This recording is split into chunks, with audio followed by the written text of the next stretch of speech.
तो आज की क्लास में हम लोग गिव्स फ्री एनर्जी, जो कि लास्ट क्लास में हम लोग देख रहे थे, वही गिव्स फ्री एनर्जी को फर्दर हम लोग आगे की ओर लेकर जाएंगे। मैंने आपसे लास्ट क्लास कहा भी था कि गिव्स free energy is that part of energy which is actually useful energy. वो कौन सा एनर्जी है? वो यूजफुल एनर्जी है।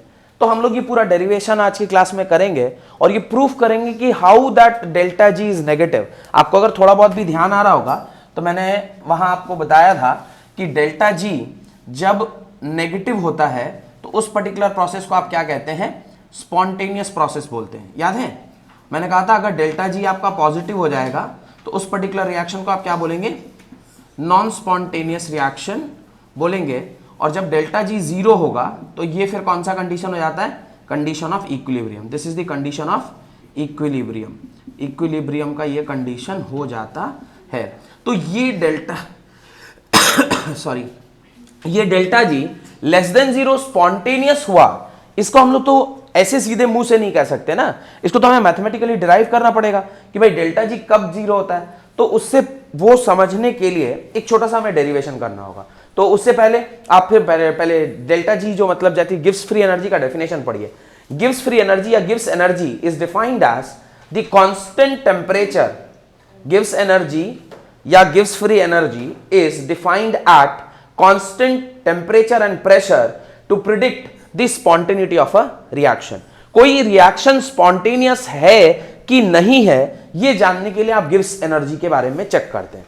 अब सेकंड स्टेटमेंट क्या लिखा है? गिव्स energy is the thermodynamic quantity which is used to measure the capacity of the system. Capacity of the system to do useful work. तो मैंने क्या कहा कि वो जो गिव्स एनर्जी है that is actually what? Useful work, not कि वो वाला वर्क जो कि आपका वेस्टेज में जा रहा है। मैंने आपसे सेकंड लॉ ऑफ थर्मोडायनेमिक्स में क्या कहा? सेकंड लॉ ऑफ थर्मोडायनेमिक्स कहता है it is not possible to construct a perpetual machine which converts entire energy into useful work. कुछ ना कुछ उसमें वेस्ट होता ही है। तो वो वेस्टेज वाले पार्ट को हमें ध्यान में नहीं रखना है, हमें सिर्फ उसका ध्यान करना है जहां पर आपको कुछ फ्रूटफुल वर्क मिल रहा हो, जहां पर आपको कुछ यूजफुल वर्क मिल रहा हो। तो delta G is actually what? Actually delta G नहीं, गिव्स एनर्जी। G is what? इसको आप कहते हैं यूजफुल वर्क या इसी को आप कहते हैं नॉन एक्सपेंशन वर्क। इसे ही आप क्या कहते हैं? नॉन एक्सपेंशन वर्क भी कहते हैं। Both are same. इसी जी को ही हम ये कहते हैं, जी को हम यूजफुल वर्क भी कहते हैं और नॉन एक्सपेंशन वर्क भी कहते हैं। पर हमारे लिए मुश्किल है जी निकालना, because absolute value of G calculate करना हमारे लिए काफी डिफिकल्ट काम होता है। इसलिए हम लोग क्या करते हैं? एब्सोल्यूट वर्क के जगह पर क्या कैलकुलेट कर रहे हैं? चेंज इन ये गिव्स एनर्जी आप कैलकुलेट करते हैं। तो डेफिनेशन जो है इसका ये है H is equal to G plus T delta S. What is H? H is enthalpy या एनर्जी इज इक्वल टू गिव्स energy plus random factor. Random factor. अब ये जो गिव्स वाला पार्ट है, ये गिव्स वाला पार्ट क्या है? ये गिव्स वाला पार्ट यूजफुल वर्क है। This is what is called as useful work. तो अगर मुझे ये गिव्स निकालना हो तो गिव्स में कैसे लिखूंगा? Enthalpy is H minus random factor क्या हो जाएगा? TS। एक्चुअली TS होगा तो आपकी गिव्स की फॉर्मूला क्या बन जाएगी? गिव्स energy is equal to H minus TS के बराबर। But we are facing difficulty in finding the absolute value of S, absolute value of H and absolute value of G। Therefore आप क्या करते हैं? आप इनका चेंज निकालते हैं। तो what you actually do is we calculate the change in गिव्स एनर्जी। और जैसे ही आप चेंज इन गिव्स एनर्जी निकालेंगे तो फिर आपको क्या करना पड़ेगा? इंटायर इक्वेशन में चेंज करना होगा। तो delta G becomes equal to delta H minus T delta S। और ये टी डेल्टा S इसलिए आया because T is at constant temperature. गिव्स energy is defined at constant temperature and pressure. Pressure और टेम्परेचर आपका क्या रहना चाहिए? कांस्टेंट रहना चाहिए। तो ये जो पर्टिकुलर इक्वेशन है this is the equation of change in गिव्स एनर्जी। ये समझ में आपको आ गया होगा। Got it? अब हमें आज की क्लास में, ये मैंने लास्ट क्लास भी समझाया था, आज की क्लास में हमें ये देखना है कि how this delta G is negative for spontaneous reaction या स्पॉन्टेनियस प्रोसेस। ठीक है? तो यहां तक अगर कुछ लिखना है आपको तो आप चाहें तो लिख सकते हैं। एक और चीज इंक्लूड कर लीजिएगा, डेल्टा जी को आप ये भी कह सकते हैं कि डेल्टा जी जो होता है वो G final minus G initial के बराबर होता है। Delta G is G final minus G initial के बराबर। तो कोई अगर रिएक्शन दी गई है तो वहां पर अगर इनिशियल सारे एनर्जीज के बारे में आपको पता है तो फाइनल एनर्जी को भी आप आसानी से क्या कर सकते हैं, कैलकुलेट कर सकते हैं। ठीक है, नाउ हेडिंग डालें, relation between gives energy change and useful work या नॉन एक्सपेंशन वर्क। तो अगर यहां से सब कुछ आपने जो भी लिखना था लिख लिया है, मैं इसे मिटा रहा हूं। ये चीज ध्यान रखिएगा, G is what, useful work या फिर non expansion work. Why it is called as non expansion work? क्योंकि गैसेस के केस में एक्सपेंशन वर्क वो वाला वर्क है जो एक्चुअली काम हो रहा होता है। ठीक है, तो हम लोग नॉन एक्सपेंशन वर्क के टर्म्स में इसके आंसर को निकालना चाहते हैं, बिकॉज नॉन एक्सपेंशन वर्क को ही क्या कहते हैं, यूजफुल वर्क हम लोग कह रहे हैं। छोटा सा डेरिवेशन है, ध्यान से देखिएगा तो आपको समझ में आ जाएगा।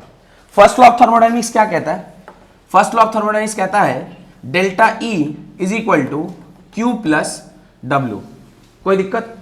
ये जो आपका डब्ल्यू है इसे आप कह सकते हैं W expansion work plus W non expansion work. भाई टोटल जो वर्क डन है तो दो ही चीजों से मिलकर बना होगा, एक एक्सपेंशन और एक है non expansion. W can further be written as P delta V plus W non expansion.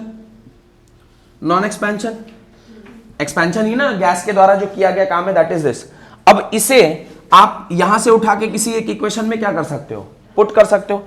यहां से पहले मैं इक्वेशन लिख रहा हूं, Q is equal to delta E minus W. Q is equal to delta E minus P delta V plus W non expansion. Can I write this? क्या मैं ऐसा लिख सकता हूं? अब Q is equal to delta E minus P delta V minus W non expansion. क्या मैं ऐसा लिख सकता हूं? Q को आप क्या लिख सकते हैं एंट्रोपी के टर्म्स में? What Q can be written as, आपको मैंने एंट्रोपी का फॉर्मूला बताया था, entropy is equal to Q by T. तो कैन आई राइट Q की जगह पे डेल्टा S इंटू टी लिख सकते हैं क्या? T delta S। तो Q को क्या लिख रहा हूं, T delta S is equal to delta E minus P delta V। Can this be written as enthalpy? इसको आप एंथैल्पी लिख सकते हो। एंथैल्पी का क्या फॉर्मूला था? Enthalpy delta H is equal to delta E plus work done. याद करिए, और वर्क डन ही क्या लिख रहे थे, delta H is equal to delta E minus P delta V के बराबर। तो एंथैल्पी इसके जगह पे लिख सकते हैं एंथैल्पी, तो इसके जगह पर क्या लिख रहे हैं अब, एंथैल्पी लिख रहे हैं। तो यहां लिखा T delta S is equal to delta H, और साथ में यहां पे क्या चल रहा है, W non expansion minus W non expansion. अब जरा ध्यान से देखिए, मुझे एक्चुअली कैलकुलेट क्या करना है, W non expansion. W non expansion जब कैलकुलेट कर रहे हैं तो क्या आ रहा है, delta H minus T delta S। ये दिखाई दिया गया? चेक करिए क्या यहां पे कहीं कोई गड़बड़ी हो रहा है, कहीं कोई गड़बड़ी देख पा रहे हैं क्या? नहीं, यहां पर कुछ गड़बड़ी हो रहा है क्या? नहीं। तो ये W non expansion is equal to किसके बराबर हो गया, delta H minus T delta S। और इसी W नॉन एक्सपेंशन को आप क्या बोलते हो, this W non expansion is known as delta G। गिव्स फ्री एनर्जी अभी लिखवाए थे ना, ये गिव्स फ्री एनर्जी ही क्या होता है, W नॉन एक्सपेंशन, या फिर इसी डेल्टा G को आप क्या बोलते हैं, यूजफुल वर्क, या इसी को आप गिव्स एनर्जी बोलते हैं, या इसी को आप क्या बोलते हैं, W यूजफुल वर्क। सारा एक ही चीज है। तो अब इसके जगह पे कहना है write delta G is equal to delta H minus T delta S। यहां तक कोई दिक्कत है तो बताइए। होप कि ये डेरिवेशन आपको क्लियर हुआ, कैसे ये फॉर्मूला बना होगा। ठीक है, चलिए, तो इसको ये दिखा हुआ नहीं है इसलिए आप साइड में लिख सकते हैं इसको अपने कॉपी में। डन, इसको आप अपनी कॉपी में लिख लें।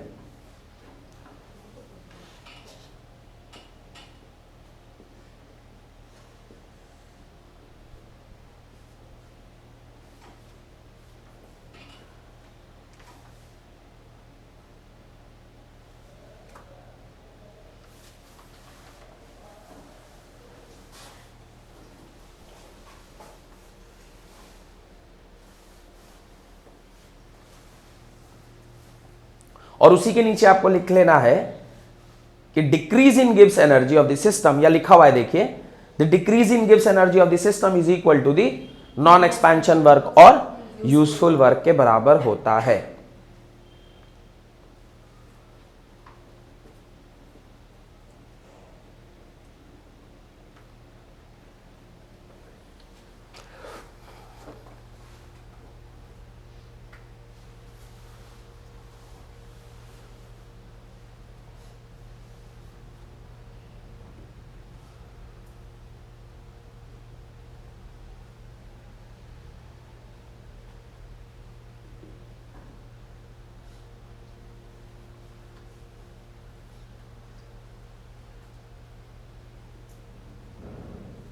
लिख लिए?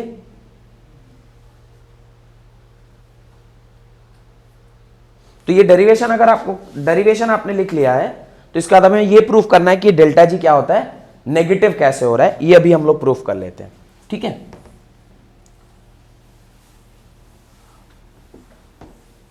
आप यहीं पे चाहे तो देख भी सकते हैं, ऐसा कुछ नहीं है।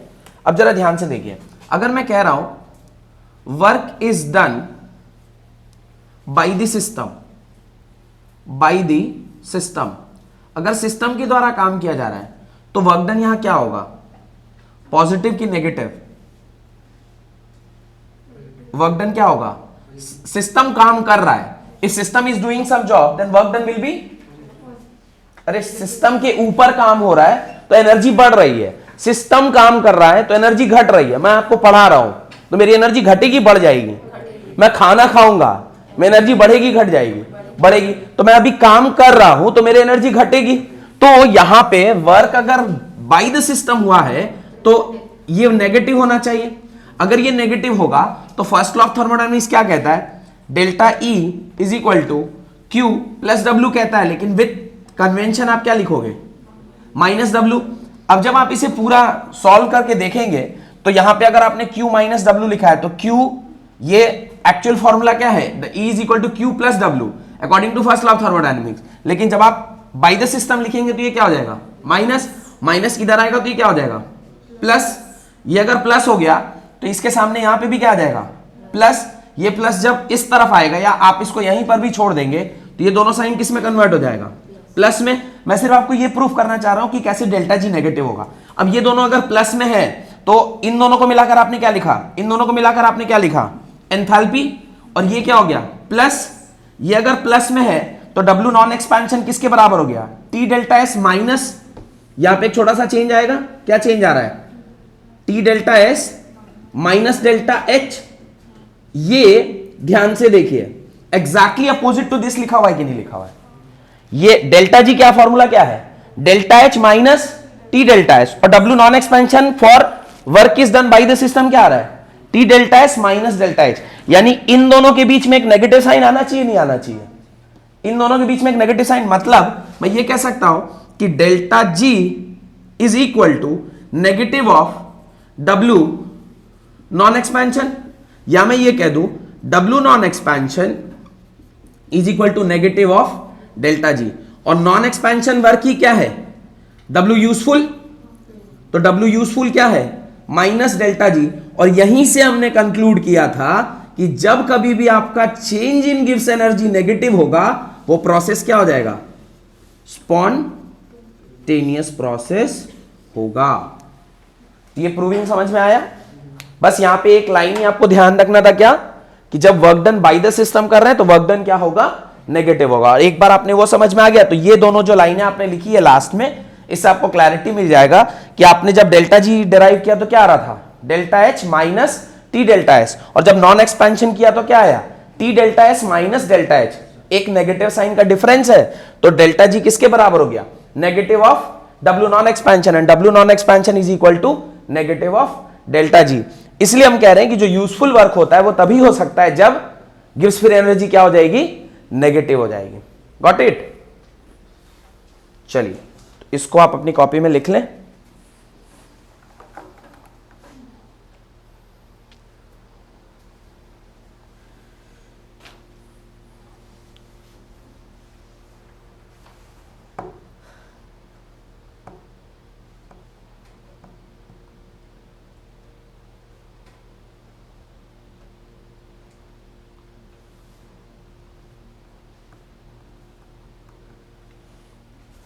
डन? पूरा बोर्ड में साफ कर दो। चलिए, अब एक बहुत ही इंपॉर्टेंट सा कॉन्सेप्ट, एक छोटा सा टेबल हमें समझना है, और जैसे ही वो टेबल समझ लिए बस हमारा ये थर्मोडायनेमिक्स जो है वो समाप्त हो जाता है। उसके बाद इसका एप्लीकेशन दैट इज हेस लॉ, उसको हम लोग पढ़ेंगे। तो बहुत अच्छे से देखिएगा, ये टेबल अगर आप समझ गए तो समझिए कि पूरा थर्मोडायनेमिक्स आपका क्लियर हो गया। अब वो टेबल क्या है उसको हम लोग चेक करते हैं। What is that particular table? हमने कुछ कंडीशन पढ़ा है। क्या कंडीशन पढ़ा है बताइए? हमने एंट्रोपी के टर्म्स में कुछ कंडीशन पढ़ा है। If delta S is positive and delta G is negative, तो उस पर्टिकुलर प्रोसेस को आप क्या बोलते हैं? स्पॉन्टेनियस प्रोसेस बोलते हैं कि नहीं बोलते बताइए? अच्छा, सेकेंड कंडीशन आपने क्या पढ़ा?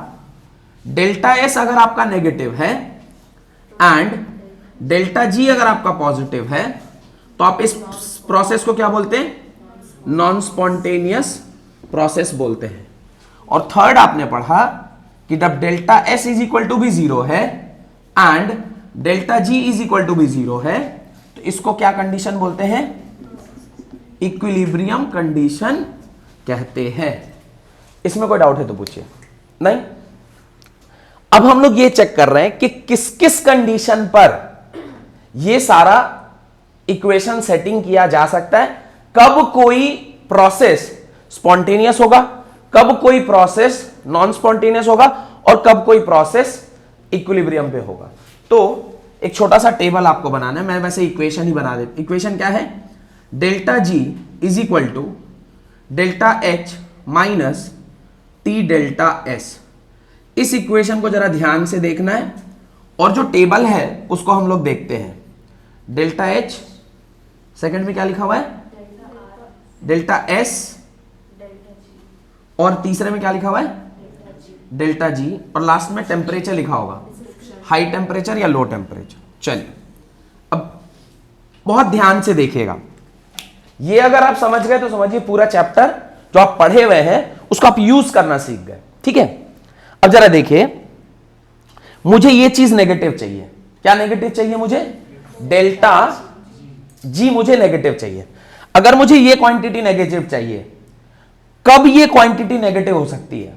जब ये क्वांटिटी पॉजिटिव हो, ये क्वांटिटी भी पॉजिटिव हो, पर ये दोनों मिलाकर इससे बड़ा होना चाहिए। क्या बोल रहा हूं, समझ में आ रहा है? ये पॉजिटिव है, पहला कंडीशन उसने, पहले उन्हें नेगेटिव से स्टार्ट करा है। ठीक है, कोई बात नहीं, मैं पहले पॉजिटिव से ही स्टार्ट करता हूं। मैं ये कह रहा कि सपोज करिए ये पॉजिटिव है और डेल्टा एस भी सपोज उसी टाइम पे क्या है? पॉजिटिव है। अगर ये भी पॉजिटिव है, ये भी पॉजिटिव है, तो पॉजिटिव और ये नेगेटिव मिलके ये नेगेटिव ही हुआ, और ये नेगेटिव नहीं, ये पॉजिटिव है। तो कब ये पूरी क्वांटिटी नेगेटिव होगी? जब ये वाला फैक्टर बढ़ेगा। यानी ये वाला फैक्टर कब बड़ा होगा? यानी अगर मुझे इसे नेगेटिव करना है तो तभी संभव है जब टेम्परेचर मेरा क्या होना चाहिए? हाई होना चाहिए। टेम्परेचर हाई हुआ तो ये वाला फैक्टर बड़ा हो जाएगा, और ये वाला फैक्टर बड़ा हुआ तो नेगेटिव वाली चीज बड़ी हो गई, पॉजिटिव वाली चीज छोटी हो गई, तो ये ओवरऑल क्वांटिटी क्या हो गई? नेगेटिव, और आपका जो रिएक्शन है वो क्या हो गया? स्पॉन्टेनियस हो गया। कोई डाउट है तो बोलिए। कोई डाउट है इसमें? नहीं?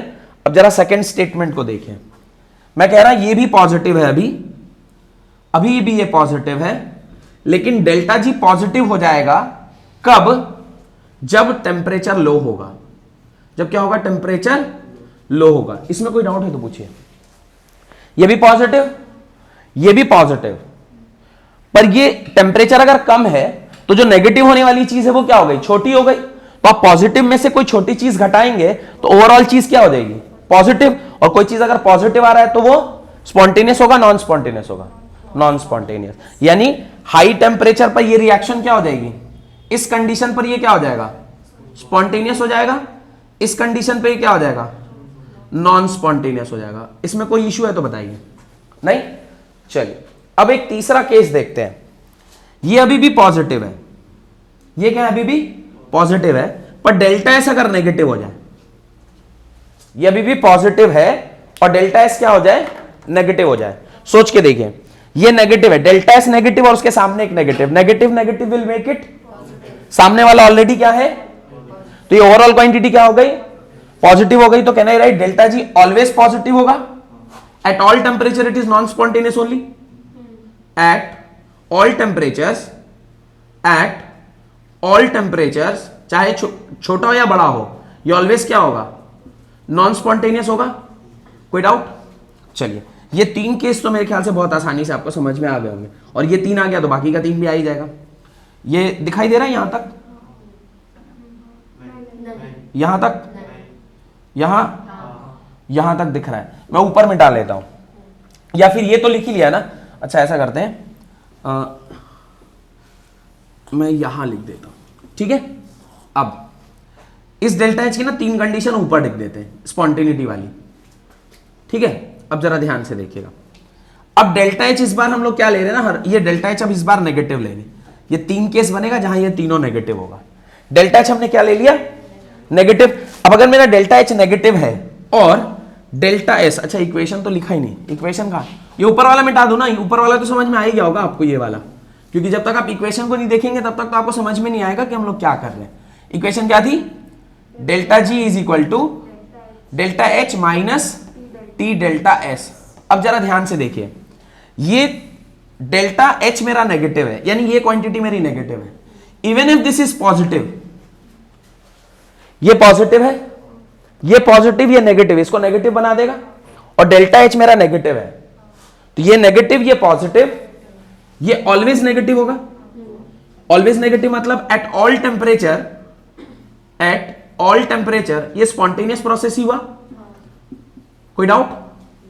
अब ये नेगेटिव हो जाए और ये भी नेगेटिव हो जाए, ये नेगेटिव और ये भी नेगेटिव, ध्यान से देखिएगा, डेल्टा एच मेरा नेगेटिव है, डेल्टा एस भी negative, negative negative will make it positive, negative और नेगेटिव मिलके इसको क्या बना देगा, पॉजिटिव। और सामने वाला क्या है, नेगेटिव है, नेगेटिव, ये नेगेटिव है और ये पॉजिटिव है, तो ये छोटा होना चाहिए। अगर मेरे को डेल्टा जी नेगेटिव चाहिए तो ये तभी स्पॉन्टेनियस होगा इस कंडीशन में जब टेम्परेचर आपका क्या होगा, लो होगा। लो पर ये क्या हो जाएगा, स्पॉन्टेनियस। और ये नेगेटिव है, ये भी नेगेटिव है, ये नेगेटिव है, ये भी नेगेटिव है। डेल्टा जी पॉजिटिव होगा तब जब आपका टेम्परेचर क्या होगा, टेम्परेचर विल बी हाई, और जब टेम्परेचर हाई होगा तो ये क्या हो जाएगा, नॉन स्पॉन्टेनियस। ये सारा समझ में आया? ये मैथमेटिक्स है, इसमें अभी केमिस्ट्री कुछ नहीं पढ़ाया हूं, ये तो मैथ्स पढ़ा रहा था। केमिस्ट्री क्या है वो देखिए, केमिस्ट्री बड़ा इंटरेस्टिंग है। केमिस्ट्री इसके अंदर क्या है, एच का कम होना मतलब एनर्जी रिड्यूस हो रही। एनर्जी जब कभी भी सिस्टम की रिड्यूस हो रही है तो एंट्रोपी सिस्टम की बढ़ रही है। डेल्टा एस का पॉजिटिव होना मतलब सिस्टम की एंट्रोपी बढ़ना। ये नेगेटिव, एनर्जी का कम होना और एंट्रोपी का बढ़ना, ऑलवेज स्पॉन्टेनियस। दिखाई दे रहा है? हम लोगों ने क्या कहा था, गिव्स फ्री एनर्जी, पहले 2 फैक्टर पढ़े थे ना, एक था एनर्जी फैक्टर और दूसरा क्या था, एंट्रोपी फैक्टर। एनर्जी फैक्टर कहता है कि जितनी कम एनर्जी होगी उतना स्टेबल होगा। एंट्रोपी फैक्टर क्या कहता है, जितना ज्यादा रैंडमनेस होगा उतना स्टेबल होगा। अब ये दोनों फैक्टर को मिला के ही तो गिव्स एनर्जी आया है। तो गिव्स एनर्जी कह रहा है कि एनर्जी फैक्टर और एंट्रोपी फैक्टर को मिलाकर कब कब किस कंडीशन पे आप उसको स्पॉन्टेनियस बोलते हैं और कब कब किस कंडीशन पे आप उसको नॉन स्पॉन्टेनियस बोलते हैं। अगर मैं कह रहा हूं कि एनर्जी तो रिड्यूस हो रही है, एंट्रोपी बढ़ रही है, ये क्या कंडीशन है, फेवरेबल या अनफेवरेबल? फेवरेबल है भाई, एनर्जी रिड्यूस हो रही है यानी स्टेबल हो रहा है, और एंट्रोपी बढ़ रही है यानी स्टेबल हो रहा है। आप देखिए उसके लिए डेल्टा जी नेगेटिव है एट ऑल टेम्परेचर। अच्छा ठीक, इसका उल्टा क्या होगा, जब डेल्टा एच पॉजिटिव हो जाए और entropy negative. Delta H positive मतलब एनर्जी सिस्टम की बढ़ रही कि घट रही है, बढ़ रही है, और एंट्रोपी नेगेटिव मतलब सिस्टम की एनर्जी घट रही है। सिस्टम की एनर्जी का घटना और एनर्जी, एंट्रोपी घट रहा है और एनर्जी बढ़ रहा है, तो ये हाईली अनस्टेबल का केस है। Delta ji positive eight all temperature it is non spontaneous. तो नॉन स्पॉन्टेनिटी की कंडीशन अभी क्या हो गई, नॉन स्पॉन्टेनियस मतलब एंट्रोपी कम हो रहा है और एनर्जी बढ़ रहा है। ये केस में आपने वही देखा, और बाकी ये दोनों जो केसेस हैं वो तो डिपेंड कर रहा है टेम्परेचर के ऊपर। तो अगर आपसे ऐसे कुछ पूछ लिया जाए कि गिव्स free energy depends upon temperature for spontaneity and non spontaneity, answer is yes और नो। गिव्स free energy depends upon temperature for its spontaneity and non spontaneity, answer is yes और नो। ऑब्वियसली यस, क्योंकि कहीं पे ये high temperature पे हो रहा है, कहीं पे ये लो टेम्परेचर पे हो रहा है। ये टेबल आपको समझ में आ गया तो बताइए। ये बहुत इंपॉर्टेंट टेबल है और ये पूरे इस थर्मोडायनेमिक्स का सार है। सार मतलब कंक्लूजन, ये पूरा थर्मोडायनेमिक्स का कंक्लूजन है। यही टेबल अगर आप समझ गए तो थर्मोडायनेमिक्स आपको समझ में आ गया कि कब किस कंडीशन में आप उसको क्या बोलते हैं, स्पॉन्टेनियस बोलते हैं, या कब किस कंडीशन में आप उसको क्या बोलते हैं, नॉन स्पॉन्टेनियस बोलते हैं। Got it? चलिए, अब यहां तक अगर लिख लिया तो उसके नीचे एक छोटा सा रिलेशनशिप स्टैब्लिश करना है, दैट इज बिटवीन स्टैंडर्ड गिव्स free energy and equilibrium constant के इक्विलिब्रियम। इसे मिटा दूं? ये समझ में आ गया सबको? चलिए, इसके बाद एक छोटा सा कॉन्सेप्ट है, that is relationship between standard गिव्स free energy and equilibrium constant. अब देख रहे होंगे आप कि कुछ चीजें तो नॉर्मल सी थी, जैसे कि spontaneous condition, non spontaneous condition. धीरे धीरे हम लोग कौन सा वर्ड इंट्रोड्यूस कर रहे हैं? इक्विलिब्रियम। हम धीरे धीरे इक्विलिब्रियम की तरफ बढ़ रहे हैं, क्योंकि अगला चैप्टर भी हमारा क्या है? इक्विलिब्रियम ही है, केमिकल इक्विलिब्रियम। तो केमिकल इक्विलिब्रियम के बढ़ने के लिए सबसे पहले मुझे ये समझ में आना चाहिए कि क्या है केमिकल इक्विलिब्रियम, किसे कहते हैं और केमिकल इक्विलिब्रियम क्या होता है। अब जरा ध्यान से समझिएगा, इक्विलिब्रियम वर्ड क्या होता है। वैसे तो अगले चैप्टर में इसे पढ़ाऊंगा ही कि व्हाट इज इक्विलिब्रियम, पर अभी फिलहाल के लिए आपको समझ में आना चाहिए इक्विलिब्रियम मतलब जब कभी भी कोई एक रिएक्शन होती है, रिएक्शन कहां से कहां प्रोसीड कर रही है? ए से बी प्रोसीड कर रही है। तो हमने बचपन में पढ़ा था कि सारे के सारे केमिकल चेंज जो होते हैं वो इरिवर्सिबल होते हैं और फिजिकल चेंज जो होते हैं वो रिवर्सिबल होते हैं। पढ़े थे क्या? Physical change was reversible in nature and chemical change was irreversible in nature. तो इरिवर्सिबल जितने भी चेंज होते हैं वो सारे केमिकल हैं, पर बहुत सारे ऐसे रिएक्शन है जो इरिवर्सिबल हो नहीं है, रिवर्सिबल है। जैसे एक छोटा सा एग्जांपल दूं आपको, N2 plus thrice of H2 gives 2 times ammonia. अब ये एक रिवर्सिबल रिएक्शन है, यानी ये प्लस ये बनकर ये बनता है और ये डिसोसिएट होता है तो ये प्लस ये मिलता है। Carbon plus oxygen gives carbon dioxide and carbon dioxide when dissociates it's give carbon plus oxygen. H2 plus O2 gives twice of पानी। H2 plus O2 gives twice of पानी। पानी अंडर सम कंडीशन, अभी condition का ही नहीं लिख रहा, पर ये पानी टूटेगा तो आपको क्या मिलेगा? H2 plus O2 मिलेगा। तो ये सारे के सारे रिएक्शन क्या हो गए? दोनों साइड जा रहे हैं। Reactant is converted into product and product is dissociating into reactant. जब कभी भी ऐसा कोई रिएक्शन होता है जहां से A B भी बन सकता है और B टूट के वापस क्या बन जाएगा? A बन जाएगा, उसी रिएक्शन को आप क्या बोलते हैं? रिवर्सिबल रिएक्शन बोलते हैं। उसको क्या बोलते हैं? Reversible reaction. इसमें कोई डाउट है? इसको आप रिवर्सिबल बोलते हैं। अब जब इक्विलिब्रियम स्टैब्लिश हो जाता है उसका क्या मतलब होता है कि the rate at which reactant is converted into product becomes equal to the rate at which product becomes reactant. Equilibrium का क्या डेफिनेशन है? When the rate of forward reaction becomes equal to rate of backward reaction. Forward reaction का rate backward reaction के बराबर जब हो जाए तो मैं कहूंगा अब इक्विलिब्रियम आ गया। Rate at which A is converting into B, the same rate at which B converts into A, वो रेट जब बराबर हो जाए तो इक्विलिब्रियम स्टैब्लिश हो जाता है। और उस टाइम पर जो इक्विलिब्रियम कांस्टेंट होता है उसको हम K से डिनोट करते हैं और उसी को हम K इक्विलिब्रियम कहते हैं। अगले चैप्टर में बहुत डिटेल में पढ़ेंगे कि ये के इक्विलिब्रियम क्या होता है। चूंकि मुझे डेरिवेशन करवाना है इसलिए मैं के इक्विलिब्रियम आपको समझा रहा हूं कि उस टाइम पे। एंड व्हाट इज के इक्विलिब्रियम? के equilibrium is rate of forward reaction by rate of backward reaction. उन दोनों का क्या है? रेशियो है। व्हाट इज के equilibrium? It is the ratio of rate of forward reaction by rate of backward reaction. ठीक है, अगले चैप्टर में पढ़ेंगे इसको डिटेल में, क्योंकि अगले चैप्टर का नाम ही है केमिकल इक्विलिब्रियम। पर अभी हमें क्या करना है? इस के इक्विलिब्रियम का एक डेरिवेशन देखना है। तो बेसिक नॉलेज एटलीस्ट आपको केमिकल इक्विलिब्रियम का होना चाहिए था। क्या रिलेशनशिप है?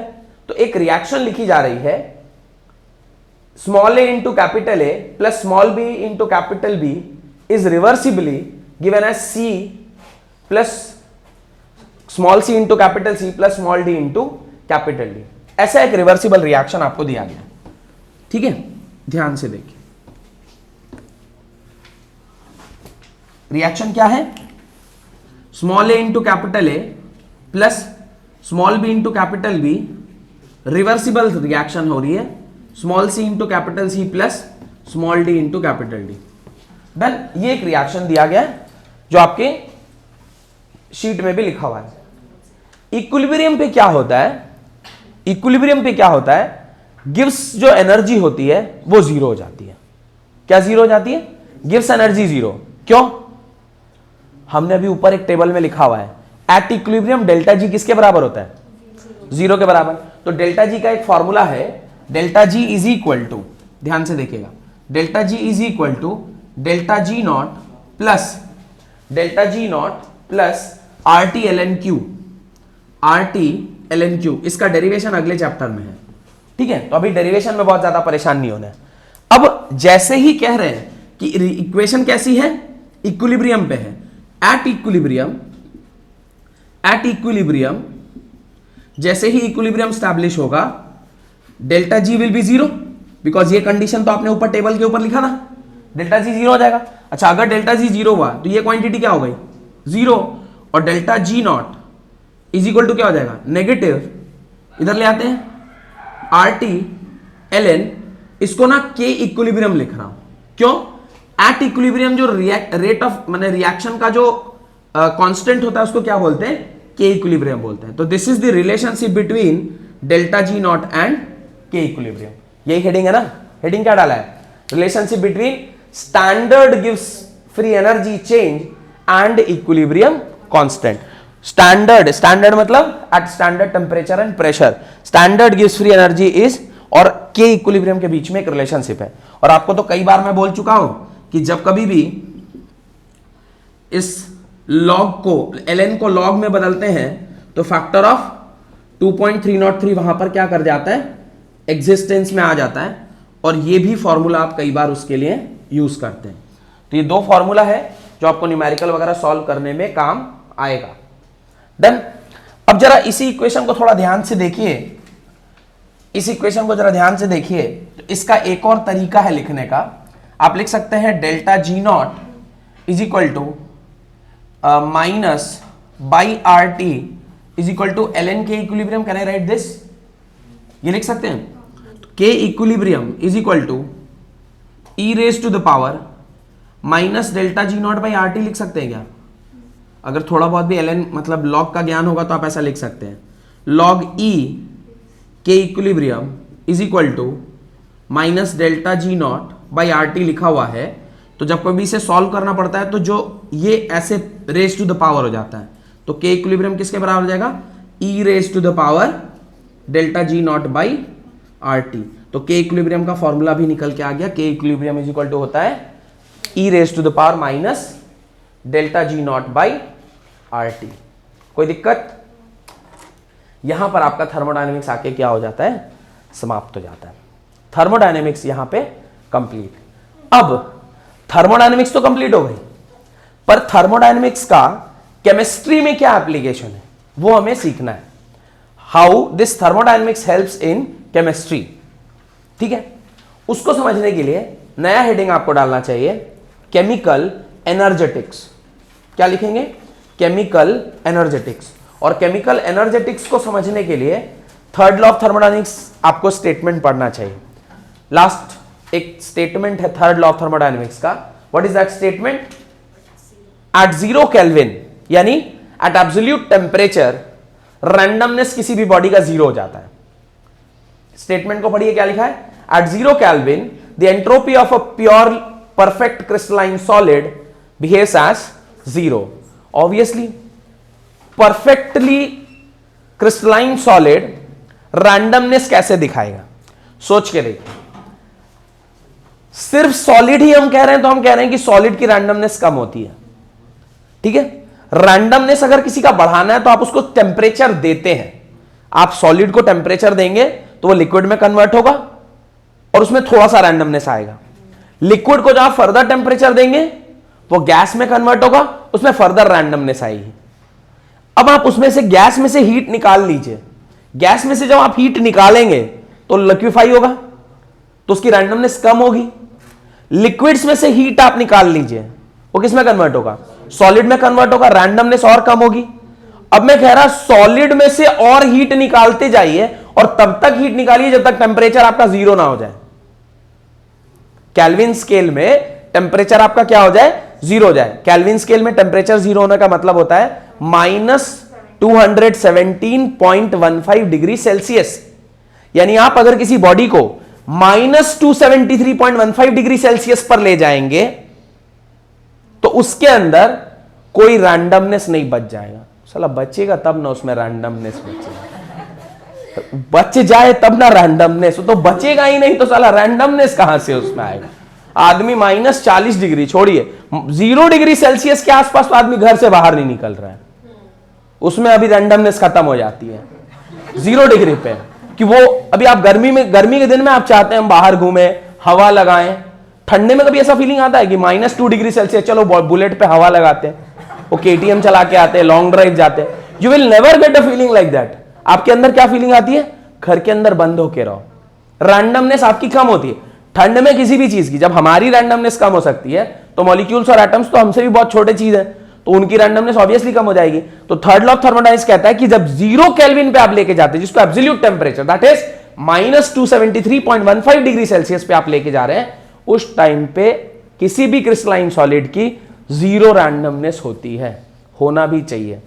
पर हम तो यहां तक पहुंच ही नहीं पाए हैं इस टेम्परेचर तक, तो इसको अब जस्टिफाई करना भी हमारे लिए संभव नहीं है। पर अंदाजा लगाया जा सकता है कि 0 पे तो हम लोग ही खुद रैंडम नहीं हो पा रहे, तो एटम्स मॉलिक्यूल्स भी 0 क्या वो तो 50 साल -50-60 पे ही हो जाएंगे रैंडम फ्री। लेकिन ठीक है, अगर कह रहा है कि 0 डिग्री पे कुछ नहीं होता है तो फिर, पर इसके कुछ एक्सेप्शन है। क्या है इसका एक्सेप्शन? तो एक्सेप्शन का लिस्ट दिया हुआ है, NO, N2O, these are the exceptions. Carbon dioxide, carbon monoxide, these are the exceptions. Mixture of isotopes अगर है तो दिस इज एक्सेप्शन, और आइस अगर है तो वो भी इसका क्या है? एक्सेप्शन है। एक्सपेरिमेंट किया गया होगा और वहां पे रैंडमनेस फिर भी देखा गया होगा, तभी आप इसको क्या मान रहे हैं? एक्सेप्शन मान रहे हैं। What it? तो फर्स्ट अभी एक बार मैं रिपीट कर देता हूं, 0th law of thermodynamics, first law of thermodynamics, second law of thermodynamics and third law of thermodynamics, because पूरे चैप्टर थर्मोडायनामिक्स में हमने यही तो पढ़ा है। अब मैं एक बार पूरा चैप्टर ही रिवाइज करा देता हूं ताकि आपको एक आइडिया लग जाए कि अभी तक हमने क्या क्या पढ़ा है। आप जब चैप्टर स्टार्ट कर रहे थे तो सबसे पहले आपने थर्मोडायनामिक्स का डेफिनेशन पढ़ा। डेफिनेशन में आपने पढ़ा कि थर्म मतलब होता है हीट, डायनेमिक्स मतलब मोशन। हीट के देने से जब बॉडी मोशन में आ जाती है तो उसको हम थर्मोडायनामिक्स कहते हैं। उसके बाद आप जैसे थोड़ा आगे बढ़े तो उसमें आपने देखा कि कहां किस किस बॉडीज पर थर्मोडायनामिक्स एप्लीकेबल है। तो माइक्रोस्कोपिक बॉडीज पर तो एप्लीकेबल है, पर माइक्रोस्कोपिक बॉडीज पे एप्लीकेबल नहीं है। फिर आप थोड़ा और आगे बढ़े तो उसमें आपने डिफरेंट टाइप्स ऑफ प्रॉपर्टीज पढ़ी। प्रॉपर्टीज में आपने क्या पढ़ा? आपने पढ़ा कि वो एक्सटेंसिव प्रॉपर्टी होता है, इंटेंसिव प्रॉपर्टी होता है। फिर आपने टाइप्स ऑफ सिस्टम पढ़ा, isolated system, open system, close system, वो सब आपने वहां पढ़ा। उसके बाद जब ये सब पढ़ लिए तो फिर एक बॉडी पाथ, या तो पाथ फंक्शन हो सकता है या फिर स्टेट फंक्शन हो सकता है, तो आपने फिर वो पढ़ा पाथ फंक्शन, स्टेट फंक्शन। फिर जैसे ही वो पाथ फंक्शन, स्टेट फंक्शन पढ़ रहे थे तो वहां पे फिर आपने देखा कि कितने प्रकार के प्रोसेसेस हो सकते हैं। तो मैंने आपको 4-5 नहीं 6-7 प्रकार का प्रोसेस बताया। कौन कौन सा? आपको isothermal process, isobaric process, isochoric process, adiabatic process, cyclic process, reversible process, irreversible, ये सारे प्रोसेस पढ़ लिए। जब ये सारे प्रोसेस पढ़ लिए तो उसके बाद फर्स्ट लॉ ऑफ थर्मोडायनामिक्स को पढ़ने के लिए हमें 3 कॉन्सेप्ट पढ़ना था। एक था वर्क, एक था हीट और एक था इंटरनल एनर्जी। हमने वर्क पूरा पढ़ा, हीट पूरा पढ़ा और इंटरनल एनर्जी पूरा पढ़ा। इन तीनों को पढ़ के हमने फर्स्ट लॉ ऑफ थर्मोडायनामिक्स को डिफाइन किया कि जो भी आप किसी सिस्टम को हीट देते हैं वो उसको 2 ही काम करने में यूज लेता है। एक तो सिस्टम की इंटरनल एनर्जी बढ़ाता है और नहीं तो फिर वो कुछ ना कुछ काम करता है। ये जो वर्क है इसको पीवी वर्क बोलते हैं। तो वर्क बेसिकली कितने प्रकार के हुए? 2 प्रकार के। एक होता है इरिवर्सिबल वर्क, एक होता है रिवर्सिबल वर्क। दोनों का हमने फॉर्मूला देखा। W इरिवर्सिबल आया -P डेल्टा V और W रिवर्सिबल का फॉर्मूला क्या आया? Minus integration from V1 to V2 PdV। फिर हमने उसमें 2 डेरिवेशन करके 2 फॉर्मूले देखे, एक आइसोथर्मल के लिए वर्क डन क्या होता है और एक एडियाबैटिक के लिए वर्क डन क्या होता है। याद है लास्ट क्लास में मैंने लिख के भी दिखाया था। फिर वहां पे हमने पॉइजन्स रेशियो देखा, रिलेशनशिप देखा, what is delta H in terms of heat, what is delta U in terms of heat. तो इंटरनल एनर्जी को हीट के टर्म्स में डिफाइन किया, तो क्या डिफाइन किया? Heat at constant volume is equal to internal energy, change in internal energy, और heat at constant pressure is equal to change in enthalpy. तो ये 2 स्टेटमेंट मैंने कहा भी था कि आपको याद रखना चाहिए। जब हमने ये फैक्टर को पढ़ने के बाद हम सिर्फ और सिर्फ किसको कंसीडर कर रहे थे? We were only considering energy. हम सिर्फ और सिर्फ एनर्जी को कंसीडर कर रहे थे। We are not considering the randomness factor को। पर spontaneity is defined with the help of both the factors. What are the factors? Randomness factor and energy factor. तो एनर्जी फैक्टर तो समझ लिए, रैंडमनेस फैक्टर समझने के लिए हमने पूरा वो एंट्रोपी का कॉन्सेप्ट समझा, और एंट्रोपी समझने के बाद आपने फिर सेकेंड लॉ ऑफ थर्मोडायनेमिक्स देखा, जहां पे आपने गिब्स एनर्जी देखी। गिब्स एनर्जी के थ्रू हमने फॉर्मूला देखा, delta G is equal to delta H minus T delta S. और वो फॉर्मूला देखने के बाद फिर आपने वो पूरा टेबल बनाया। टेबल बनाने के बाद आपने कंक्लूड किया, और कंक्लूड करने के बाद आपने वो थर्ड लॉ ऑफ थर्मोडायनेमिक्स देखा, जहां पे एंट्रोपी किसी भी बॉडी की जीरो हो सकती है, और वो तभी होगा जब सिस्टम इक्विलिब्रियम पे हो, या फिर नॉट प्रैक्टिकली पॉसिबल जैसे सिचुएशन। पर कुछ अपवाद उसके भी थे। और जीरोथ लॉ ऑफ थर्मोडायनेमिक्स क्या कहता है? When A body is in equilibrium with B body, C body is in equilibrium with A body, then B and C आपस में क्या होंगे? थर्मल इक्विलिब्रियम में होंगे। तो ये पूरा चैप्टर अभी तक जो भी आपने पढ़ा था वो मैंने पढ़ा दी, मतलब लगभग एक आइडिया दे दिया। अब how thermodynamics is used in chemistry, इसको हम पढ़ते हैं, जिसको हम कहते हैं थर्मल या केमिकल एनर्जेटिक्स। तो जो नया कॉन्सेप्ट अभी आप पढ़ रहे हैं उसका नाम क्या है? Chemical sorry chemical energetics.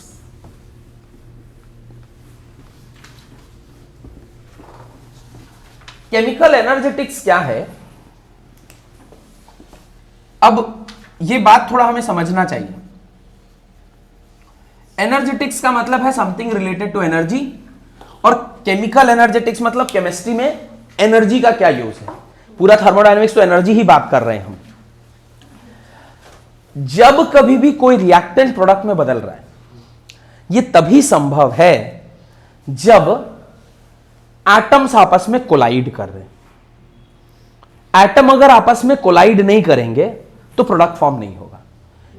पूरी एक थ्योरी है जिसको हम कहते हैं कोलिजन थ्योरी, जो आपको 12th में जाके पढ़ना भी है, या शायद केमिकल इक्विलिब्रियम के लास्ट पार्ट में ही पढ़ना है। 11th में ही केमिकल इक्विलिब्रियम के लास्ट में पढ़ना है, जहां पे आप कोलिजन थ्योरी कहते हैं। और कोलिजन थ्योरी कहती है कि सिर्फ कोलिजन ही नहीं, कोलिजन जो होना चाहिए उसका एक परफेक्ट ओरिएंटेशन भी होना चाहिए। मान लीजिए ताली बजना है, क्योंकि ताली बजने से प्रोडक्ट मिलेगा, तो ताली ऐसे नहीं बज सकता, ऐसे नहीं बज सकता, किसी भी तरीके से नहीं बज सकता। It has to be something like this. Plus अगर परफेक्टली वो कोलाइड नहीं किया तो फिर प्रोडक्ट नहीं बनने वाला है। तो फिर उसका एक पर्टिकुलर स्पीड भी होना चाहिए। एक पर्टिकुलर स्पीड में, एक पर्टिकुलर ओरिएंटेशन में जब रिएक्टेंट टकराएंगे तभी वो क्या फॉर्म करने वाला है? प्रोडक्ट फॉर्म करने वाला है। ये क्लियर है? अच्छा, जब एक चीज दूसरे चीज के साथ टकराएगी, एनर्जी का ट्रांसमिशन होगा। कुछ बॉन्ड टूटेंगी और कुछ बॉन्ड नए फॉर्म होंगे। जो बॉन्ड टूटेगी तो आपको एनर्जी देना होगा ताकि वो बॉन्ड टूट सके, और जब बॉन्ड फॉर्म हो रहा होगा तो कुछ एनर्जी वहां से इवॉल्व हो रही होगी। जब आप एनर्जी दे रहे हैं सिस्टम को, तो that is a kind of a reaction, जिसके बारे में आप ऑलरेडी जानते हैं। जब आप किसी सिस्टम को एनर्जी, जब किसी रिएक्शन में आप एनर्जी देते हैं तो उसे आप क्या कहते हैं? एंडोथर्मिक और एक्सोथर्मिक। Endothermic reaction. और जब सिस्टम से एनर्जी निकल रही होती है, रिएक्शन से एनर्जी निकल रही होती है, that is called as exothermic.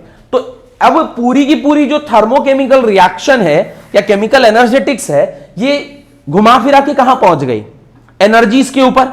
और energy is required to break the bond, और जब बॉन्ड फॉर्मेशन होगा तो एनर्जी इवॉल्व होगी।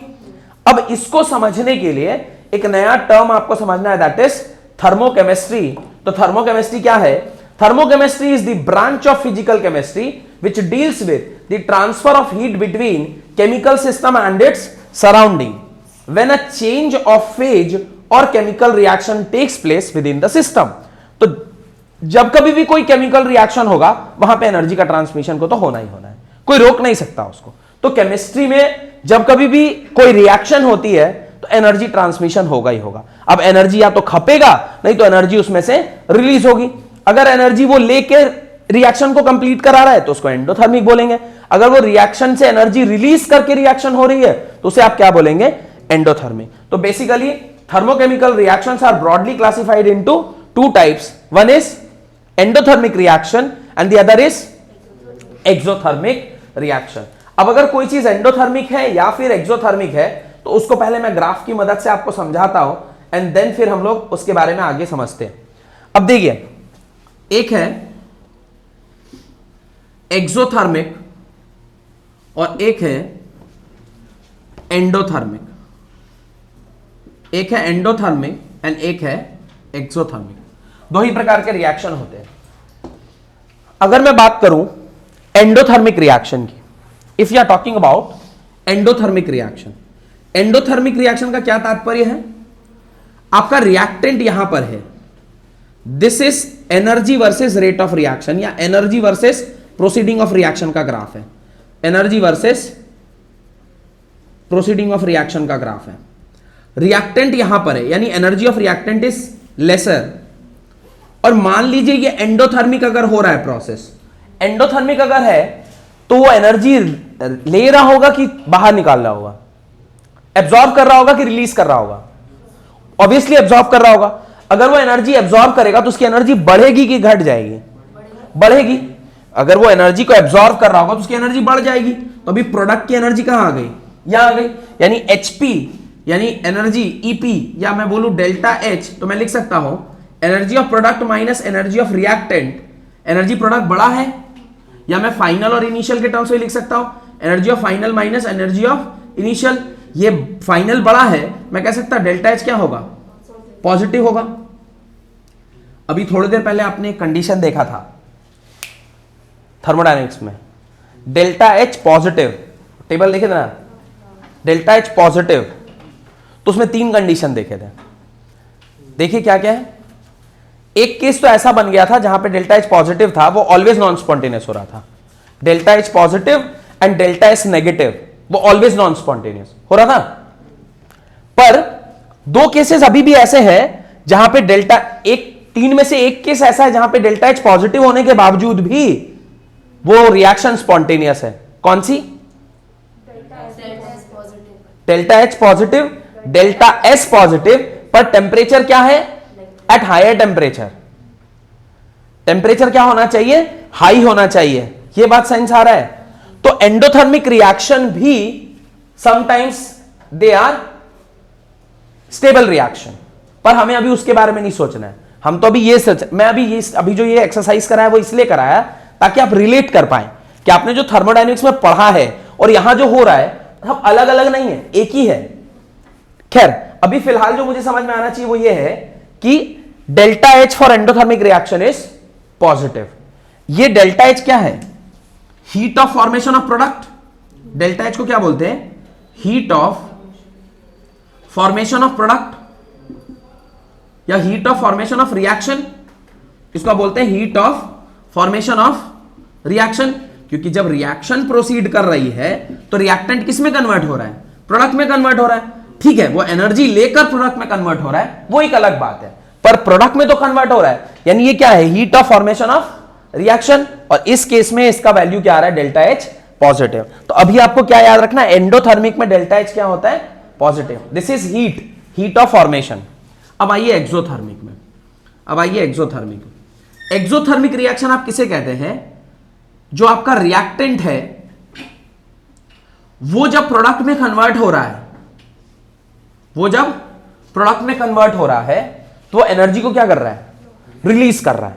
एनर्जी अगर कोई सिस्टम रिलीज करेगा तो उसकी एनर्जी क्या हो जाएगी? कम हो जाएगी। तो डेल्टा एच का फॉर्मूला होता है H of P minus H of R. As यहां पे H P is less than H R, तो डेल्टा एच क्या हो जाएगा? नेगेटिव हो जाएगा। डेल्टा एच अगर नेगेटिव हो रहा है तो वापस से आप उस टेबल को जाके थोड़ा देखिए। डेल्टा एच अगर आपके सिस्टम में कहीं पे भी नेगेटिव हुआ है तो 100% स्टेबिलिटी का केस है।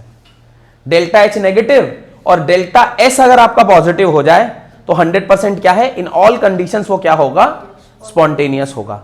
तो ये एक्सोथर्मिक रिएक्शन ज्यादातर केस में क्या होते हैं? ये स्पॉन्टेनियस ही होते हैं। पर इसमें स्पॉन्टेनिटी लाने के लिए आपको एक कंडीशन याद रखना पड़ेगा कि ये ऑलवेज एट हाई टेम्परेचर होगा, तभी ये क्या करेगा? स्पॉन्टेनियस होगा, नहीं तो फिर ये नॉन स्पॉन्टेनियस हो जाएगा। डन। खैर, ये तो हो गया थर्मोडायनेमिक्स के साथ रिलेशनशिप। आपको क्या याद रखना है, एक्सोथर्मिक रिएक्शन क्या होते हैं, delta H positive, endothermic delta H positive and exothermic is delta H negative. इसको किसी रिएक्शन में आप कैसे यूज करते हैं वो आपको भी समझ में आना चाहिए कि how you use this in particular reaction.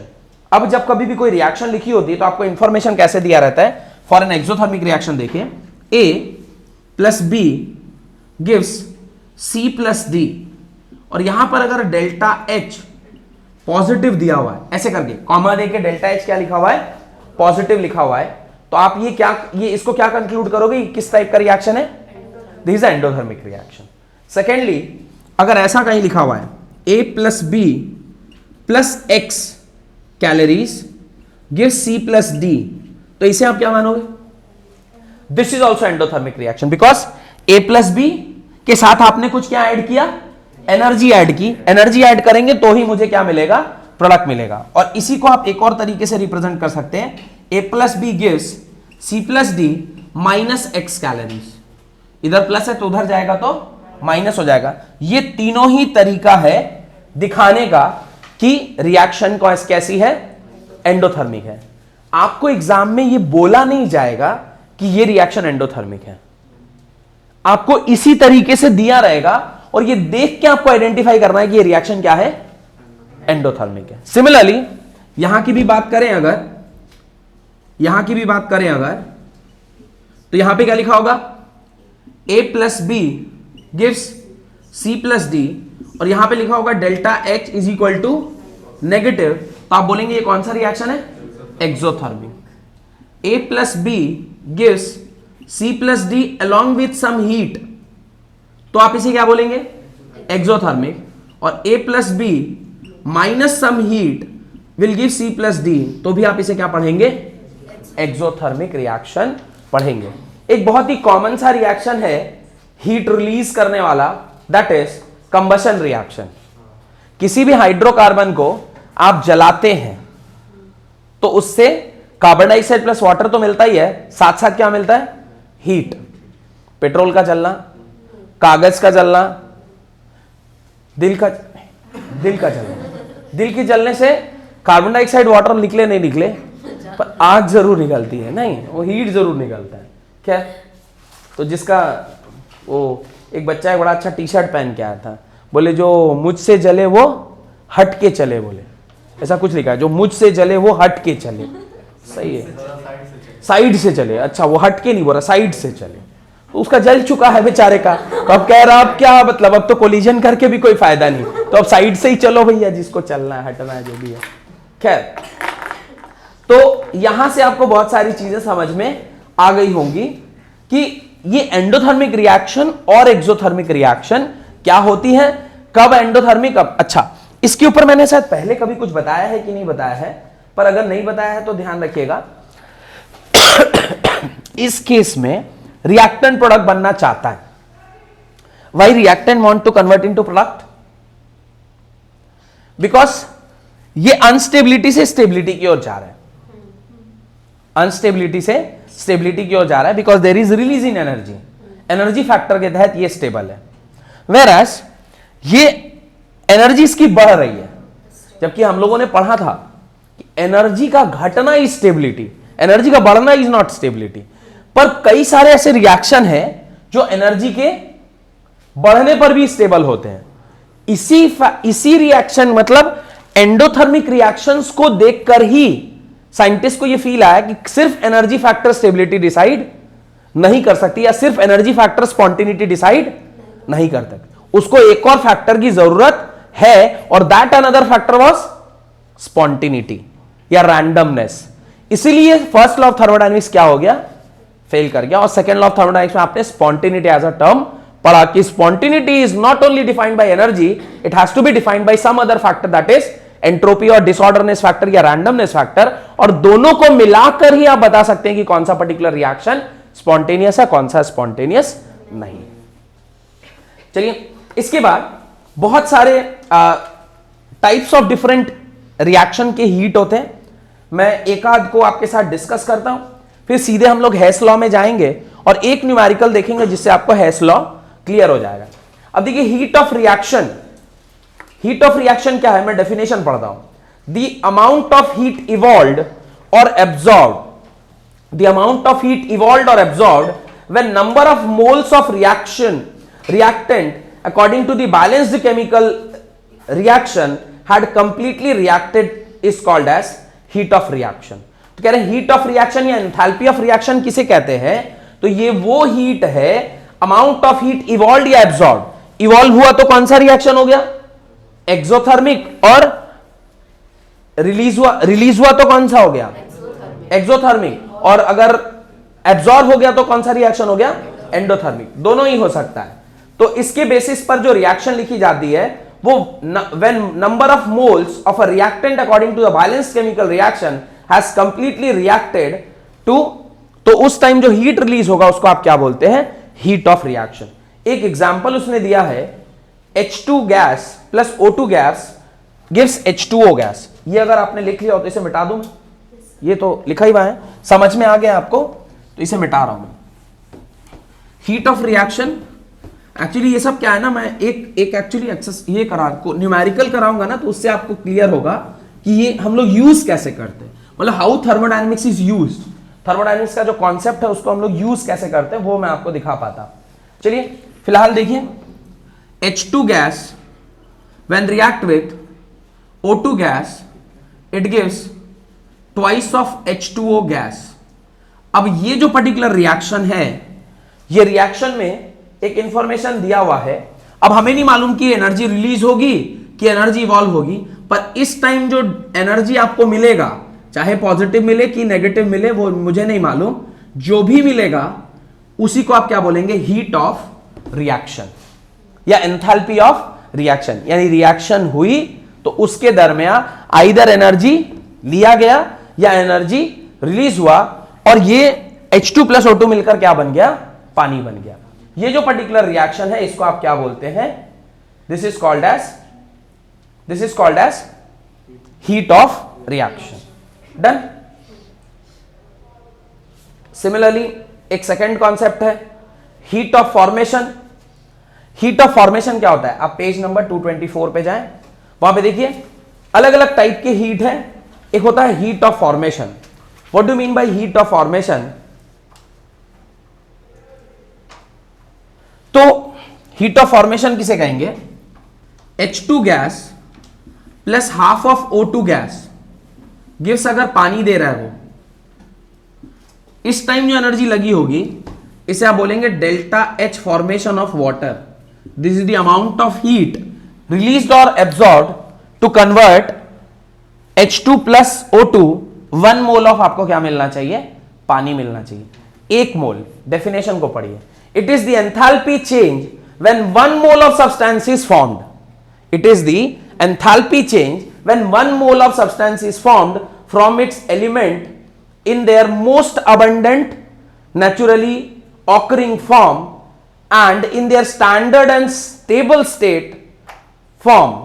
Such a type of heat is known as enthalpy of formation. मतलब 1 मोल रिएक्टेंट को पैदा करने के टाइम जो हीट निकल रही है या हीट एब्जॉर्ब हो रहा है, उस हीट को आप क्या बोलते हैं, डेल्टा H फॉर्मेशन। क्या हर रिएक्शन के लिए इसको अलग अलग बोला जा सकता है। जैसे एक और रिएक्शन बोलता हूं, H2 plus N2 plus O2, 3 चीज लिखा है, H2 plus N2 plus O2 all are in gaseous state, all are in gaseous state, 1/2, 1/2, 3/2 will give HNO3 gas। इसको क्या बोलेंगे, इसको क्या बोलेंगे, heat of formation of HNO3। जब ये प्लस ये बना तो जो हीट, अब मुझे नहीं पता ये पॉजिटिव आएगा कि नेगेटिव, ये कैसे डिसाइड होगा ये पॉजिटिव आएगा कि नेगेटिव, वो डिपेंड करेगा कि ये रिएक्शन एंडोथर्मिक थी कि एक्सोथर्मिक, वो तो आपको न्यूमेरिकल में दिया रहेगा। पर इसका मतलब क्या होता है ये आप समझ पा रहे हैं क्या, कि हीट ऑफ रिएक्शन का क्या मतलब होता है, हीट ऑफ फॉर्मेशन का क्या मतलब होता है। Got it. अगला आप और देखें, एक चलिए न्यूमेरिकल देख लेते हैं। What you do is you see question number 38। आप क्वेश्चन नंबर 38 को देखें, या आप क्वेश्चन नंबर 38, हाँ 38 को चेक करते हैं। चलिए क्वेश्चन लिखिए, मतलब वो कॉपी में उसको सॉल्व कीजिए, मैं बोलता हूं सॉल्व कीजिए। How much heat will be required, ये कॉपी में सॉल्व करना है तो आप क्वेश्चन लिख के सॉल्व कीजिए। How much heat will be required at constant pressure, how much heat will be required at constant pressure sorry to form how much heat will be required at constant pressure to form 1.28 kg of CaC2 from calcium oxide and carbon solid. How much heat will be required at constant pressure to form 1.28 kg of CaC2 from calcium oxide and carbon? आपको तीन information दिया गया है। Delta H formation, क्या क्या information दिया गया है? आपको तीन इंफॉर्मेशन दिया गया है। मैं इसे मिटा के वो इंफॉर्मेशन बोर्ड पर लिख देता हूं ताकि आप लोग समझ सकें कि कैसे इस तरह की न्यूमेरिकल को आप सॉल्व कर सकते हैं। डेल्टा एच फॉर्मेशन के आपके तीन इंफॉर्मेशन दिए गए। Delta H formation at standard condition calcium oxide जो कि सॉलिड फॉर्म में है, that is -152 kilo calorie mole inverse. Second, delta H formation of CaC2 solid is -14 kilocalorie mole inverse. And third, delta H formation carbon monoxide gas is -26 kilocalorie mole inverse. आपको बोल रहा है कि how much heat will be required at constant pressure to form CaC2। आपको CaC2 क्या करना है? Form करना है। तो ध्यान से देखिएगा, CaO when react with carbon it gives CaC2 plus CO। इसको बैलेंस कर लीजिए। जब आप इसे बैलेंस करेंगे तो यहां पर मेरे ख्याल से 3 आएगा और ये रिएक्शन क्या हो जाएगी? बैलेंस हो जाएगी। ये रिएक्शन क्या हो जाएगी? बैलेंस हो जाएगी। आपसे क्या पूछा था? इसका फॉर्मेशन पूछ रहा है। इसका फॉर्मेशन अगर आपसे पूछ रहा है तो फॉर्मूला होता है डेल्टा एच फॉर्मेशन का। डेल्टा एच फॉर्मेशन का फॉर्मूला होता है delta H formation of reactant minus delta H not formation of product. ये आपको ऐसा डालना है, ये रिएक्शन डालना है, माने ये आपको वैल्यूज पुट करनी है उधर पे।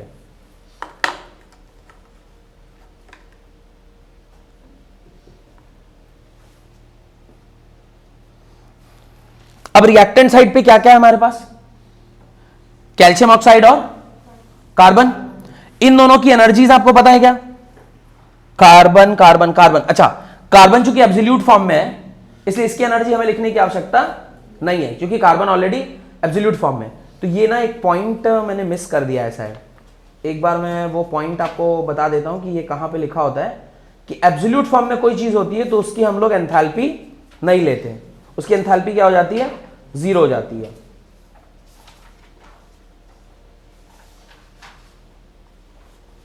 ये पॉइंट एक मिनट बता देता हूं आपको।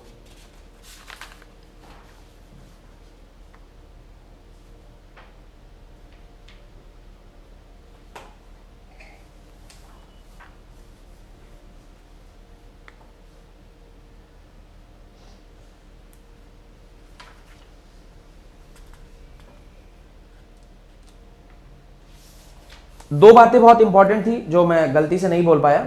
एक तो आप देखें 224 पेज नंबर पे, वहां पे आपको दिखाई देगा element and it's reference state. ठीक है, तो कार्बन के लिए रेफरेंस आप किसको लेते हैं? ग्रेफाइट को। सल्फर के लिए आप रेफरेंस किसको लेते हैं? रोम्बिक को। फास्फोरस के लिए P4 को। ऑक्सीजन के लिए O2 गैस को, H2 गैस। ब्रोमीन के लिए Br2 लिक्विड। मेटल्स के लिए सारे को सॉलिड में, सिर्फ Hg जो कि एक्सेप्शन है उसको आप किस में लेते हैं? लिक्विड। बिकॉज Hg ही एकमात्र चीज है जो रूम टेम्परेचर में लिक्विड की तरह रहती है। ये आपका रेफरेंस स्टेट है पहला। दूसरा, पूरे रिएक्शन के अंदर जितने भी चीजें लिक्विड या गैसियस स्टेट में होती है, लिक्विड या सॉलिड स्टेट में, उसका डेल्टा एच फॉर्मेशन आप 0 लेते हैं। सिर्फ हम किसका कंसीडर करते हैं? गैसियस स्टेट का। आप इस रिएक्शन में देखिए कार्बन किस स्टेट में दिया हुआ है, देखिए तो कार्बन किस में दिया हुआ है? सॉलिड है, इसलिए आपने उसका क्या लिया? वैल्यू 0 ले लिया। इसलिए उसका वैल्यू आपने क्या लिया है? 0 लिया है। Got it? तो सॉलिड्स एंड लिक्विड्स के लिए आप वैल्यू को क्या लेते हैं? 0 लेते हैं। अब डेल्टा एच फॉर्मेशन आपको निकालना है, रिएक्टेंट में से आप प्रोडक्ट को क्या कर दीजिए? माइनस कर दीजिए। वही आपने किया और आपका आंसर आ गया। सॉरी, रिएक्टेंट नहीं, प्रोडक्ट में से आपने रिएक्टेंट को माइनस कर दिया, दिस माइनस दिस। अब जरा ध्यान से देखिए, डेल्टा एच फॉर्मेशन प्रोडक्ट में क्या क्या था? प्रोडक्ट में क्या क्या है आपके पास? CaC2 and CO। आपके पास CaC2 एंड CO है ना? CaC2 की एनर्जी पता है क्या? -14। CO का एनर्जी पता है क्या? -26। माइनस ऑफ रिएक्टेंट में क्या था? -152। और भी एक होना चाहिए था, यहां पे -0 भी होता, पर ये 0 नहीं लेंगे because carbon is in solid form और वो अपने एलिमेंटल स्टेट में है। एलिमेंटल स्टेट में होगा तो उसके लिए एंथैल्पी की फॉर्मेशन क्या लेते हैं? 0 लेते हैं। कोई भी चीज जो अपने एलिमेंटल फॉर्म में होता है उसके लिए क्या लेते हैं? 0 लेते हैं। तो ये 0 हो गया। अब इसको आप सॉल्व कीजिए, माइनस ये हो जाएगा 40 प्लस 152, इसको सॉल्व कीजिए, plus 112 kilo calorie mole inverse.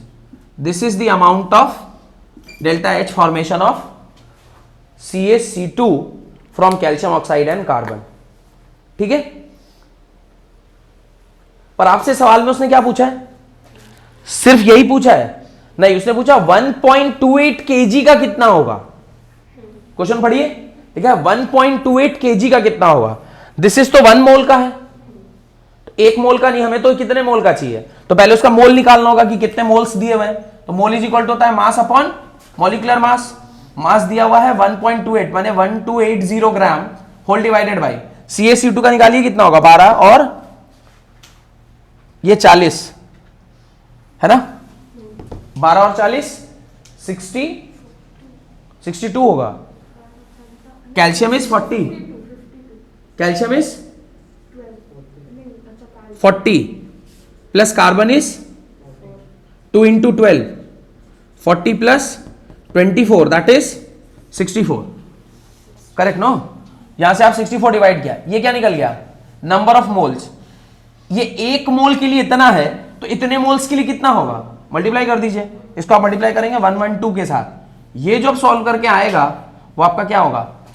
Final answer. Final answer कितना होने जा रहा है? 2240 किलो कैलोरी। यहां पे लिखेंगे क्या मोल? यहां मोल लिखने की आवश्यकता नहीं है क्योंकि ये मोल के लिए नहीं है, ये इतने केजी के लिए कितना हीट आपको लगा। फॉर्मूला क्या यूज किया? Delta H formation is equal to enthalpy of product minus enthalpy of reactant. सारा इंफॉर्मेशन आपको दिया हुआ था, बस आपने यूज कर लिया। अब जरा ध्यान से मुझे एक चीज बताइए, जब भी मैं कह रहा हूं कैल्शियम ऑक्साइड और वहां पे -152 किलो कैलोरी मोल इनवर्स लिखा हुआ है, इसको पढ़ते हैं केमिस्ट्री में इसको पढ़ने की कोशिश करते हैं।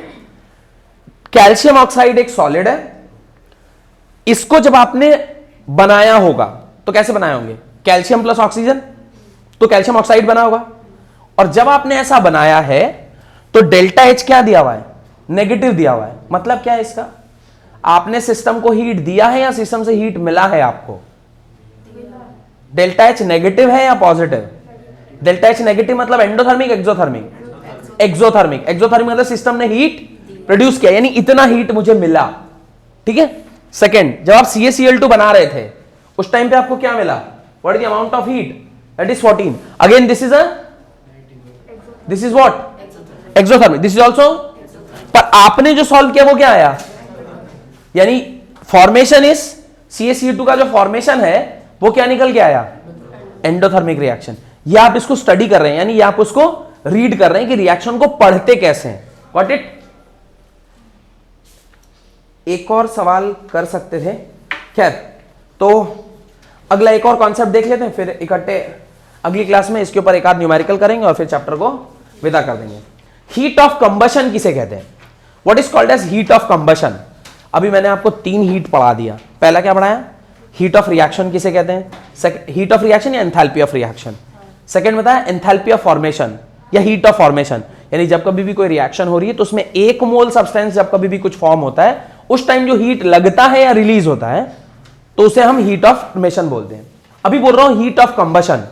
हीट ऑफ कंबशन में ऑलवेज हीट रिलीज ही होता है। हीट ऑफ कंबशन अभी बताया ना, all combustion reactions are exothermic in nature. तो किसी भी हाइड्रोकार्बन को जब आप O2 के साथ रिएक्ट कराएंगे और उसको आपने आग लगा दिया, आग लगाए तो कंबशन किया, तो आपको क्या मिलेगा? CO2 प्लस वाटर और साथ में बहुत सारा हीट, और वो सारा heat delta H is equal to क्या होना चाहिए? नेगेटिव होना चाहिए। डेल्टा एच वहां पे क्या आएगा? नेगेटिव आएगा। तो ये जो पर्टिकुलर कॉन्सेप्ट है हीट ऑफ कंबशन का, ये आपको समझ में आ गया कि हीट ऑफ कंबशन का एक डेफिनेशन सिर्फ देख लिया, amount of heat evolved when 1 mole of substance is completely burn. अब इसको जरा सा मैं एक चीज आपको यहां बताता हूं ताकि आप कंफ्यूज हो सकते हैं अगर मैं थोड़ा सा आपको कंफ्यूज करने की कोशिश करूं। ध्यान से देखिएगा, आपको कंफ्यूजन होगा। अभी क्या कंफ्यूजन होगा देखें, मैं बोल रहा हूं C plus O2 gives CO2, C plus O2 gives CO and CO plus O2 gives CO2। इसे मैं बोलूंगा डेल्टा H कंबशन, इसे मैं बोलूंगा डेल्टा H कंबशन और इसे मैं बोलूंगा delta H combustion. This all R delta H not, ये सब कंबशन है, सारे के सारे स्टैंडर्ड कंडीशन पे। डेफिनेशन को पढ़िए क्या कह रहा है। Amount of heat evolved when 1 mole of substance, सारे को सारे पहले रिएक्शन को हमने क्या करना पड़ेगा? बैलेंस करना पड़ेगा। C plus O2 CO2 balance है, C प्लस O2 यहां हाफ डालना होगा और C एक है, यहां 3 हो रहा है तो यहां भी हाफ डालना होगा। ठीक है, बैलेंस हो गया। 1 mole of substance is completely burned in excess of oxygen, completely burned in excess of oxygen. उस तरह के रिएक्शन को आप उस टाइम पे जो हीट इवॉल्व होता है उसको आप क्या कहते हैं? Heat of combustion. मुझे बताइए इन तीनों में कौन कौन सा हीट ऑफ कंबशन होगा, कौन कौन सा हीट ऑफ कंबशन नहीं होगा? मुझे ये डाउट है, मैं आपसे पूछ रहा हूं इनमें से कौन कौन सा हीट ऑफ कंबशन की कैटेगरी में आएगा और कौन कौन सा हीट की कैटेगरी में नहीं जाएगा। अज्यूमिंग कि ये जो आपने कार्बन लिया हुआ ये ग्रेफाइट है, ये क्या है? ग्रेफाइट है। एक रिएक्शन ये भी लिख रहा हूं C diamond, C diamond plus O2 gives CO2 और ये भी डेल्टा H नॉट कंबशन है। मैं पूछ रहा हूं इसमें से कौन कौन सा कंबशन होगा, कौन कौन सा कंबशन नहीं होगा। उसके लिए आपको डेफिनेशन पढ़ना है। जो भी आप रिएक्टेंट ले रहे हैं वो कितना होना चाहिए? 1 मोल। रिएक्टेंट कितना होना चाहिए? 1 मोल। रिएक्टेंट कितना होना चाहिए? 1 मोल। रिएक्टेंट कितना होना चाहिए? 1 मोल। पहला जो फर्स्ट पॉइंट था, जो डेफिनेशन का फर्स्ट पार्ट है, amount of heat evolved when 1 mole of substance, यहां तक ट्रू है। सेकेंड बोल रहा है इज कंप्लीटली बर्न्ड। जब आप कार्बन को ऑक्सीजन के साथ रिएक्ट कर रहे हैं, कार्बन मोनोऑक्साइड मिल रहा है, carbon monoxide is not completely burning it. Completely जब बर्न करेगा तो कार्बन डाइऑक्साइड देगा, वो मोनोऑक्साइड नहीं दे सकता, इसलिए ये हीट ऑफ रिएक्शन नहीं कहलाएगा। एंड ये जो आपका कार्बन, ये सी डायमंड वाला जो केस है, ये भी हीट ऑफ एंथैल्पी या एंथैल्पी ऑफ कंबशन नहीं कहलाएगा। भाई रेफरेंस आपने किसको मानना था, ग्रेफाइट को कि डायमंड को? अभी लिस्ट लिखवाया ना एक, graphite is considered as reference, as graphite is considered as reference, diamond का combustion will not be called as heat of combustion या एंथैल्पी ऑफ कंबशन। ये लॉजिक क्लियर हुआ कि नहीं बताइए? ये हुआ। And even this is not considered as enthalpy of combustion, सिर्फ यही एंथैल्पी ऑफ कंबशन की कैटेगरी में आएगा, where 1 mole of graphite gives on complete combustion gives carbon dioxide. ठीक है, और इस टाइम जो हीट रिलीज होगा या एब्जॉर्ब होगा उसे ही आप क्या कहते हैं, एंथैल्पी ऑफ कंबशन कहते हैं। Got it? तो मैंने आपको 3-4 प्रकार के वो बता दिए हैं। अब मैं एक बार आपको बता देता हूं कि और मुझे क्या क्या बताना है। Enthalpy of neutralisation, enthalpy of hydrogenation, enthalpy of atomisation. ये इतना बताने के बाद सीधे मैं आपको हेस लॉ पढ़ाऊंगा, एक न्यूमेरिकल कराऊंगा और आपका ये चैप्टर खत्म हो जाएगा। Got it? तो यहां तक मेरे ख्याल से आपको समझ में आ गया होगा। बहुत बहुत धन्यवाद आज की क्लास अटेंड करने के लिए।